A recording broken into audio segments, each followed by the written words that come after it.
أهلا بكم مشاهدينا الكرام، مشاهدي قناة النيل الثقافية في كل مكان، وليلة جديدة من ليالي الثقافية والفن والفنون. وإنما النهاردة معنا الفن الشعبي التراثي السوري. يعد الفن الشعبي السوري يعني بوابة بكل تأكيد للثقافة السورية والتراث الأصيل اللي بينقل بطبيعة الحال طبعا بدوره وبجذوره الأصيلة مكتسبات سكان تلك المنطقة اللي هي السورية ومنهجها الحياتي. بالطبع بيطلق عليه زي ما احنا عارفين الفن الفلكلوري.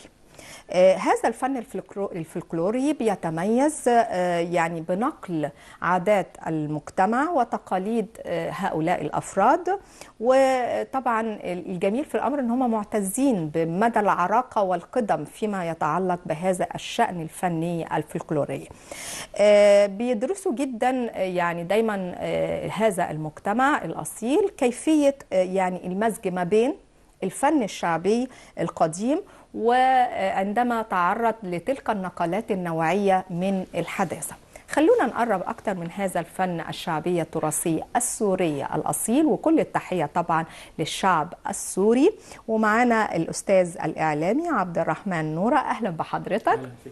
والأستاذة الشاعرة الجميلة اللي دايما بتنورنا ناهدة شبيبة، أهلا بحضرتك. حبيبة قلبي الله يخليكي. طيب ممكن أستاذ نورة، أنت كمنسق أنا عارفة أن في مبادرة، منسق عام لمبادرة الثقافة والفنون من الساحة المصرية. بيقترح طبعا أكيد المبادرة لها سمات، بيقترح ليها اقتراحات نحو هذا الشأن. تقول لي متى تم إنشائها، خطوات مثلا ترجمتها على أرض الواقع. الحقيقة أنا جيت مصر ب 2013 وخلال وجودي بمصر اشتغلت مع منظمات بتهتم بالشأن السوري. نعم. ومن خلال تعاملي لاحظت في إنه في نوع ما من صعوبات بيواجهها الشعب السوري، أو بحس إنه ما في تواصل مع التراث نعم. السوري. يعني بعض الأطفال إجوا وكبروا هون ما عندهم لسه الشخص يطلعون يعني كتوع التراث تاعهم. فأنا فكرت أو مجموعة من الشباب إن نحاول نعمل مبادرة، هي مبادرة الأمل للثقافة والفنون، بحيث نوعا ما يعني نشجع الناس أو نعرف الناس بثقافتنا بتراثنا الفلكلور بالفنون والثقافة. وبدأنا الحمد لله، يعني كان في تشجيع لي بالنسبة للسوريين، يعني كانوا بالفعل حاسين إنه في شيء، يعني إنه كانوا مغيبين لأن دوما كان في ضغوطات حياة فالموضوع الفني والثقافي كان شوية مهمل يعني. نعم نعم. طيب لا شك في إن يعني في هذه المبادرة أكيد أنها بتحتوي أو بتحوي على روح المحافظة على هذا التراث الثقافي والفني السوري، وتحت احنا عارفين طائلة ظروف قاسية جدا، وقد ايه بتحاولوا جاهدين ان انتوا تعملوا عملية حماية لتلك الثقافة السورية من يعني الاحتكار اللي بيحصل في بعض الأحيان أو من الاضمحلال في بعض الأوقات الأخرى.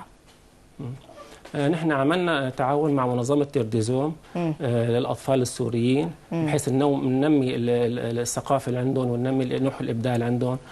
نحاول نتبنى المواهب الموجودة لمدة 6 شهور، وعملنا مسرحيات صغيرة للأطفال، وأنشأنا فرقة للدبكة الشعبية.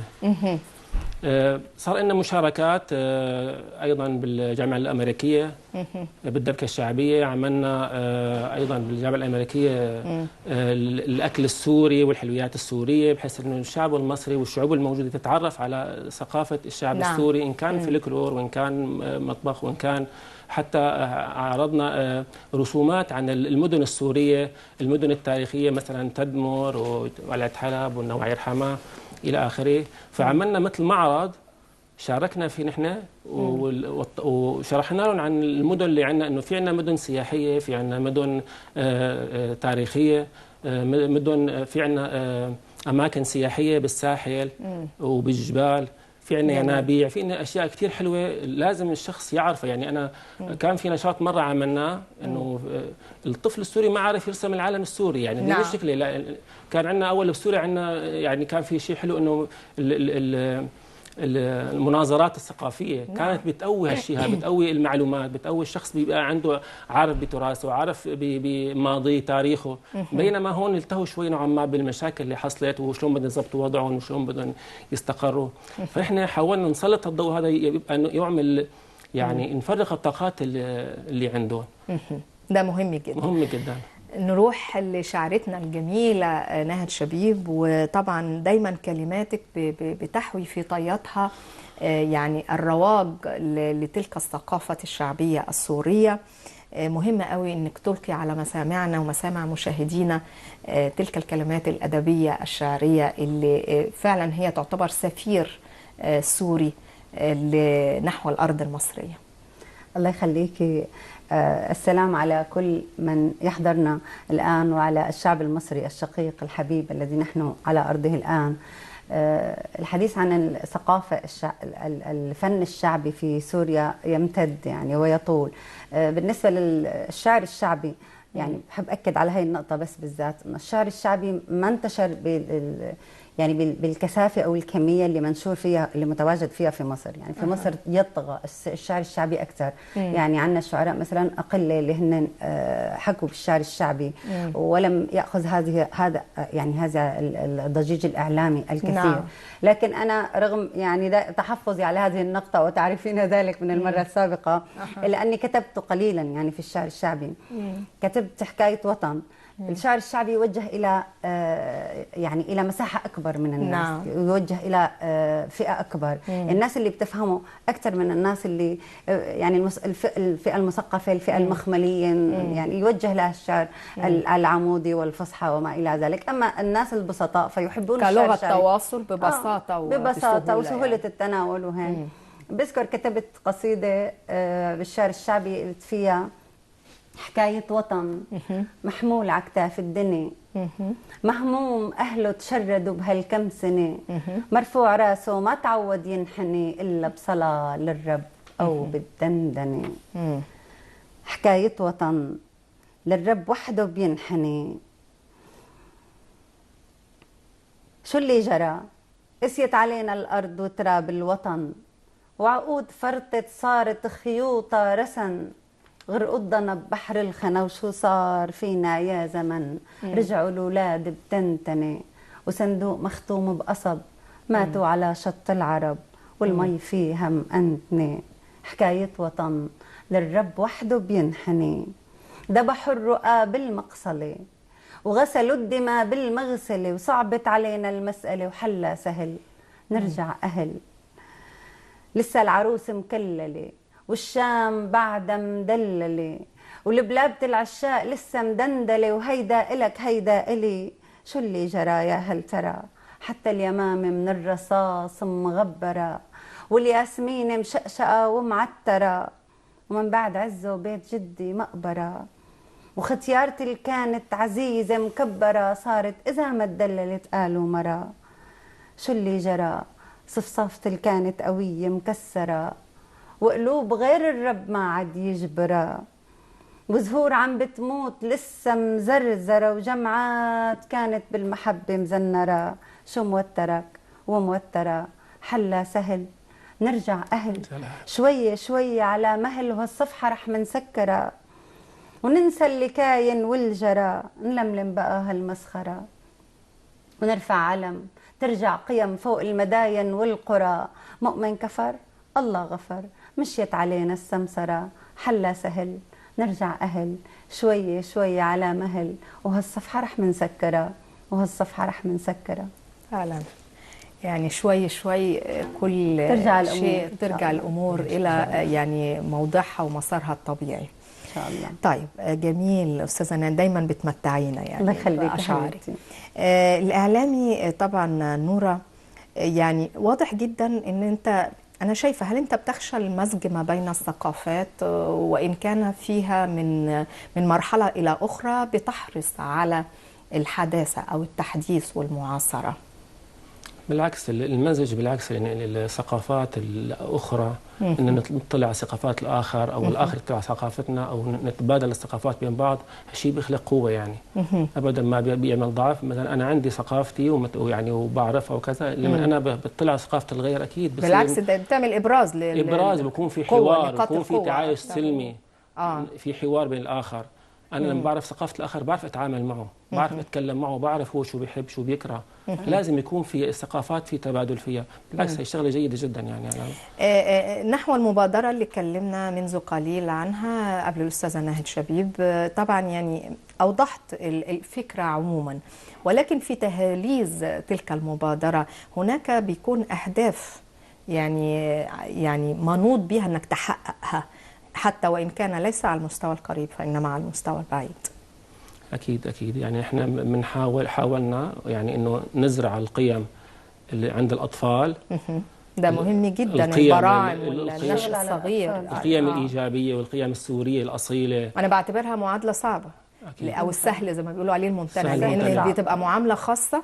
يعني ليس البعض ان هم يعتقدوا يقول لا ان المساله سهله، لا المساله مش سهله مع الاطفال. يعني الطفل اي نعم الحمد لله يعني انه بيتعلم بمصر، ويعني تحيه للرئيس السيسي انه فاتح له المجال يتعلم كالمصريين تماما، وهي شغله يشكر عليها كثير.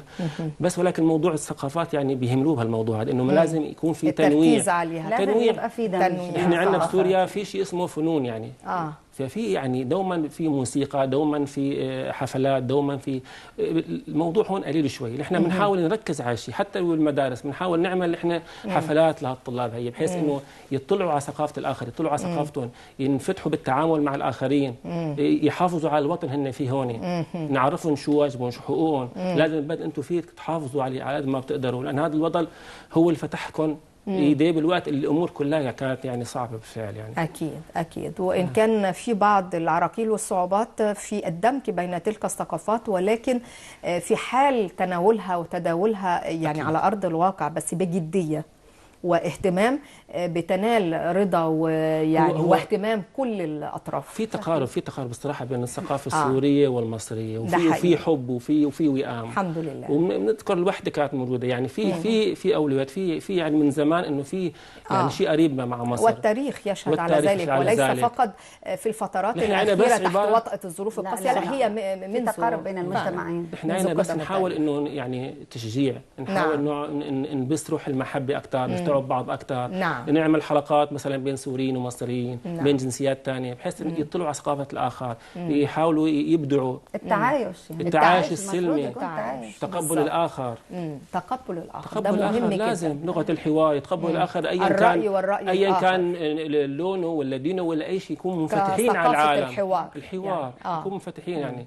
فلازم على الموضوع هذا نركز عليه، والحمد لله يعني اغلبيه حتى بنعمل صالونات ثقافيه في ادباء وشعراء عرب بيجوا من مصر ومن سوريا ومن بلدان عربيه وافريقيه. خلال هالصالون الثقافي بيتم تمازج بين كل الثقافات، كل الناس بتطرح المخزون الفكري اللي عندها، نتعرف على ثقافتهم الفكريه والادبيه وحتى الفلكلوريه حتى يعني. جميل. الشعر الغنائيه استاذه ناهد دايما بيقول لك ان هي عدسه اصيله، يعني بتلقي الضوء على الحاله المجتمعيه وعلى الثقافات والعادات بشكل ابرز من اي نوع كان اخر من انواع الشعر.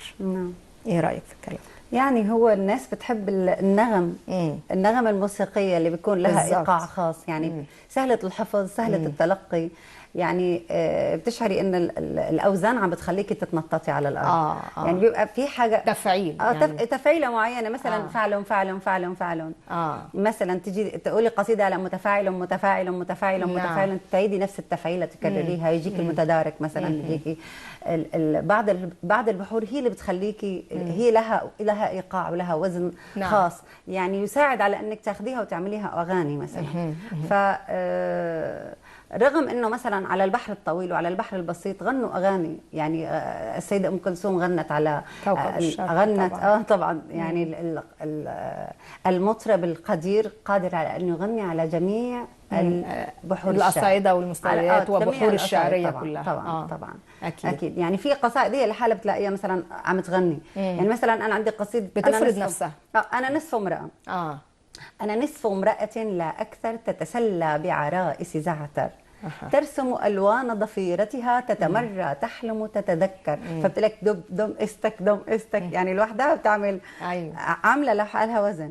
مثلا قصيدة ثانية، أحبك أكثر، إذا الليل أدبر والصبح أقبل ورب السماء من المزن أمطر، أحبك أكثر. هي طالعة لوحدها، أحبك أكثر. يعني كأن السماء تداعب روحي، في تناغم، كأن السماء تداعب روحي فأشعر أني إلى الحب أفقر. فهي بتاخدك. وكمان القافية، يعني القوافي، في بعض القوافي هي رنانة، يعني تجيك الراء مثلا، حرف الراء بيعطي. ففي هي يعني التفعيلة بتمشي مع الموسيقى كتير. أكيد. سمعينا بقى حاجة، انتي قلتي كده حاجة بس يعني ايه، بيتين على الماشي. قصيدة أنا نصف امرأة محبوبة، يعني بيحبوها دايما. أنا نصف امرأة لا أكثر تتسلى بعرائس زعتر، ترسم ألوان ضفيرتها، تتمرى، تحلم، تتذكر، وتمر بأقسى تجربة، تصبر، تتهاوى، تتعثر، وصغير لا يرضع منها، لا يكبر أبدا، لا يكبر. هي نصف امرأة لا أكثر. الله الله، جميل استاذه نهى. القصيده طويله مش هنطول فيها. يعني استاذي بقى مهم جدا ان احنا نتكلم على عالم الامثال الشعبيه. اول ما اقول الامثال الشعبيه المشاهد على طول يركز. دايما من الامثال بيبقى فيها الحكم، اكيد، ومواعظ ونصائح عبر العصور. انا عارفه ان الانتاج السوري يعني عنده ثري غزير بمسألة بالظبط كده، مسألة الأمثال. يعني ما أقدرش أفوت المحطة دي، مهمة قوي. إنه زي باب الحارة في أمثال شعبية، في تبادل الثقافات. أنا عارفة إن ليها بالعموم تأثير الدول كبير. العربية كلها عندها موضوع الأمثال ده على فكرة متشابه بين الدول. نعم. لا، عندنا احنا كبارة الشعب المصري يعني شغالة على الأمثال. أمثال قديم جدا يعني بسوريا. يعني والأكثر اللي بيستخدموه مثلا الستات الكبيرة، مثلا جداتنا الأبهات، أكثر شيء الكبار بالعمر، إنه دوما هي متوارثة. نعم. فبيحاولوا نوعا ما يوصلوا فكرة مختصرة، يعني إنه بحيث إنه مثل يعني مثلا عصفور على الايد ولا عشاء على الشجره، الانسان لازم يكون يحافظ على الشيء اللي بايده. ساعدك يساعدني. امثال كثير. مثلا في امثال سوريه انه مثلا اعزب شهر، اعزب دهر ولا ارمل شهر. يعني تستطيع ان تعيش مثلا مده طويله وانت اعزب، لكن اذا ترمل ما بيقدر يعيش اكثر من شهر. تعود على الونيس. واحد من المعروفه كثير عنا، يعني على حسب ما اعتاد وتعود. يعني الخنفسه شافت ابنها على الحيط قالت ما شاء الله اسم الله لوليه ومعلقه بخيط. عندكم زي جميل. في كثير امثال شعبيه معروفه ومتعارف عليها. متعارف على سوريا ايضا ان هي، ما دام بنتكلم على الفن الشعب السوري، ان هي ام الفنون الشعبيه. ومنها طبعا بدأت تشتق ويحصل يعني فنون في المنطقة أخرى مهمة قوي. أنا عارفة في حاجة اسمها اللي هي الدبكة الشهيرة بالظبط. برضو في ثنايا يعني، وفي ضي الفولكلور الشعبي مهم إن احنا برضو نتكلم عنها. وهل أنا ده اللي أنا عايزة أسأله بقى، يعني على وجه الخصوص، دبكة سوريا، الدبكة السورية مختلفة في دبكات أخرى في المنطقة؟ الدبكة الشامية عموما، يعني منطقة الشام وبلاد الشام. هل تختلف؟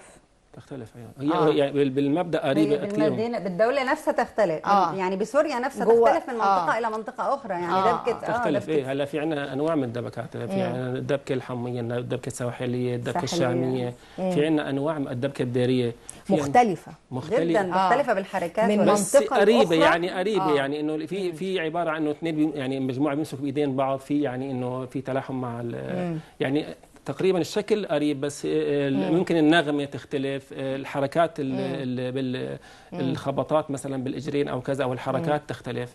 بس ولا هي تقريبا يعني قريبه من انه بالافراح، كل الدبكه الشعبيه كلها بالافراح. يعني عموما بالفرح بتلاقي الطبل وبتلاقي الزمر وبتلاقي الاغاني. فهمتي علي؟ طيب قبل ما هروح لك استاذه ناهر، يعني عايزه اقف عند الناحيه الاقتصاديه. احنا عارفين السياحة في سوريا بكل معالمها الجميلة الأثرية، والطقس طبعا الجميل الرائع الخاص بيها. هل كان برضو في ميزانيات يعني فيما يتعلق بالدولة على الوجه الأشمل.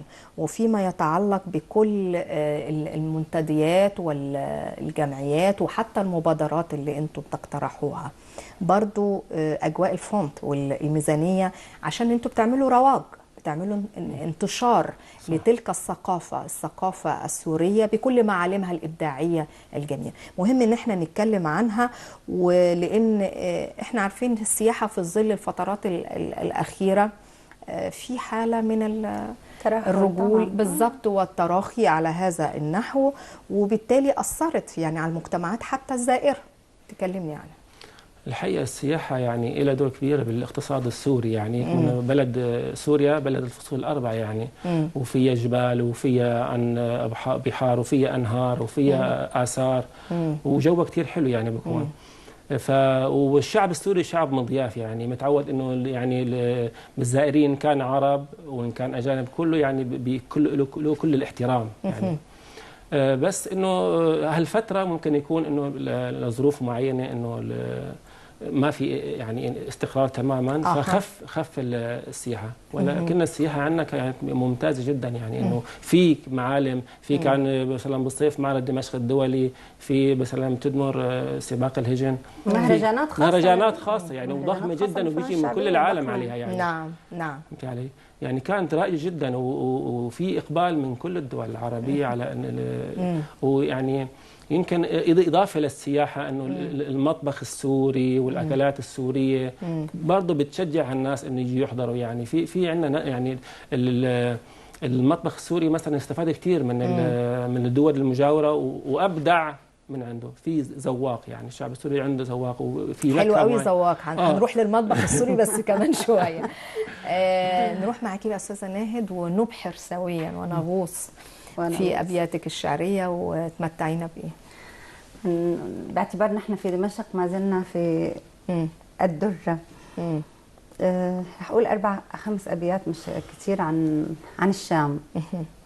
ما زال يختزل الجمال فضاها، أنا نظرت تخاطفت كرباها، شماء ترتع فوق هضبة حسنها، تختال ما بين المدائن جاها، فيها خيام الشوق لما أضرمت، شدت لجام الصبر دون مناها، هذه دمشق هذه دمشق اخلع نضال، هذه دمشق اخلع نعالك واستقم، واحسن وضوءك خاشعا بحماها، واطوي القصائد لن يفيدك أبجد، فبكل آلاء الحروف تراها، لما المدائن للخلائق شيدت، البدر في رحم السماء بناها، والله أبدع في البهاء جلاله، فبدت عروس الحسن دون سواها. الله، فعلا عروس لأنها الحسن. دمشق. طبعا دمشق عروس الحسن جميعا.